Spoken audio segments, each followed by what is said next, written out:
All right, so today we're diving into a really powerful ancient story, but we're not just looking at it as history. We're going to see how we can transform it into a practical map for our own modern lives, one that can help us navigate some pretty big personal challenges. Let's get right into it. So let's just start with this one big idea. What if these stories, these ancient accounts, aren't just about people who lived thousands of years ago? What if they're actually meant to be a mirror? A mirror that shows us our own reflections, our own habits, and even our own potential blind spots. Today, we're going to take a good long look into that mirror. Now, before we go any deeper, I want to be super clear about something. We are analyzing universal lessons about human behavior from a very specific historical account. This is absolutely not in any way a commentary on or a critique of any particular people, race, or nation in the world today. The whole point here is to focus on the timeless, universal lessons that apply to every single one of us. So the mirror we're going to be using today is the story of the children of Israel, or Bani Israel, as told in the chapter known as Surah Al-Baqarah. And this isn't just a random story. The source presents it as a really crucial case study in human nature. You see, according to the source, this was the community that was entrusted with divine guidance before the coming of Islam. And their story, both their successes and, maybe more importantly, their failures, is laid out as this powerful warning. It's almost like a template of what can go wrong, highlighting these patterns of arrogance, of trying to find clever loopholes in the rules, and of just plain disobedience, all so that we can learn to spot them and actively avoid them ourselves. And wow, no story illustrates these patterns better than the one that actually gives the chapter its name, Al-Baqarah, which means the cow. It's a fascinating look into the psychology of procrastination and disobedience. Okay, so the situation was pretty straightforward. There was a murder, and no one knew who did it. They received a divine command to resolve the issue: sacrifice a cow. Simple enough, right? But instead of just doing it, they started complicating things. They began to haggle with these endless, unnecessary questions. Well, what kind of cow? What color should it be? How old? What are its features? And as the source material points out, they came so close to failing to obey the command at all. Now, here's where it gets really interesting, because this breaks their behavior down into a cycle that might feel a little familiar. It starts with a simple command. Then, step 2, come the unnecessary questions, not to clarify, but to complicate.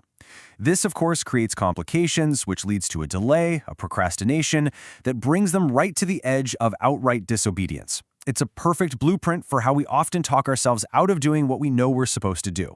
So what was the real issue here? What was the root cause of this behavior?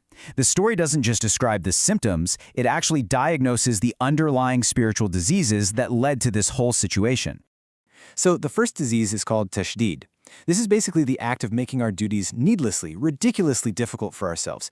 It's using questions not to understand, but to avoid. Think about deciding you want to get fit. But instead of just putting on some shoes and going for a walk, you spend weeks, months, researching the perfect running shoe or the optimal workout plan. That's tashdid. It's procrastination disguised as diligence. They kept asking for more details about the cow, almost hoping the command would become impossible to carry out. The second diagnosis, and maybe the more serious one, is something called Qaswat al-Qalb, which literally means the hardening of the heart. This is a spiritual state where a person becomes totally desensitized to the truth. Imagine witnessing incredible, undeniable miracles, like seeing the sea part in two, or a dead man brought back to life, and still having your heart remain completely unmoved, unable to feel any awe or gratitude. That's a hardened heart. And this quote from the text just drives the point home with such power. It says, their hearts became like stones, or even harder. And the source text points out this incredible nuance here. Even rocks, even stones, can sometimes split open and have water gush out of them. But these hardened hearts, they yielded nothing. No softness, no humility, no response whatsoever. Okay, so we've looked in the mirror, and we've seen the dangers. It's a bit heavy, I know. But the good news is, this story doesn't just leave us with a warning. It gives us a way forward. It gives us a map, you could say, to help us navigate away from those exact same pitfalls. So let's be super clear on this, because it's the key to the whole explainer. The story of what went wrong, that's the mirror, showing us the problem. And these 10 practical lessons we're about to look at, well, that's the map. That's what shows us the solution. It's a complete toolkit for self-improvement. And here is our map. 10 really clear, practical lessons drawn directly from the story. It covers everything from immediate execution to avoiding arrogance. We're not going to go through all 10 in detail, but let's zoom in on a couple of key examples to see how this actually works in our day-to-day lives. All right, this is where the rubber meets the road. How do we take these ancient lessons and make them real for us, right here, right now? Let's break down two really powerful ones. Let's start with lesson number 1, immediate execution. The source puts it so bluntly it's impossible to ignore. Delayed obedience is disobedience. That's a direct counter to the procrastination we saw in the story of the cow. The moment we know we should do something good, the clock is officially ticking. And here is a beautifully simple, actionable way to put this into practice. It's called the 5-minute rule. Think of something simple you know you should do. Maybe it's apologizing to a family member after a disagreement, or calling your parents just to check in, or even just cleaning up that mess in the kitchen. The rule is, you have to act on it within the next 5 minutes. No more overanalyzing, no more researching the perfect apology. You just do it. Now let's jump to lesson 9, which tackles another huge problem. The verse says we hear and we disobey. This is all about that massive, dangerous gap that can open up between what we say we believe and what we actually do. Lip service just isn't enough. Just look at this stark contrast. On one side, you have passive belief. That's debating fine points with theology for hours.